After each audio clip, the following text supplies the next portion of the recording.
কেমন আছেন বন্ধুরা? আপনি কি জানেন অনেক দেশ সময়ের সাথে সাথে তাদের নাম বদলেছে? চলুন জেনে নিই কিছু চমকপ্রদ উদাহরণ। প্রথমেই ইরান।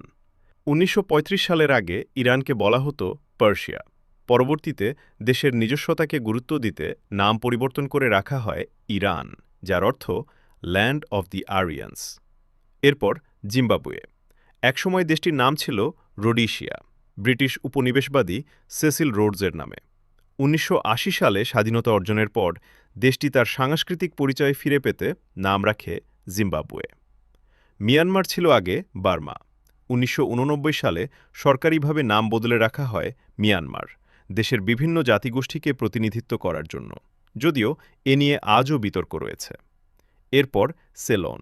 ১৯৭২ সালে প্রাচীন ঐতিহ্যকে সম্মান জানিয়ে দেশটির নাম পরিবর্তন করে রাখা হয় শ্রীলঙ্কা। সবশেষে সোয়াজিল্যান্ড। ২০১৮ সালে দেশটি নিজের স্থানীয় ভাষা ও স্বাধীন পরিচয় উদযাপন করতে নাম বদলে রাখে এসওয়াতিনি। ইতিহাস শুধু যুদ্ধের নয়, নামের পেছনেও লুকিয়ে আছে পরিচয় আর আত্মমর্যাদার গল্প।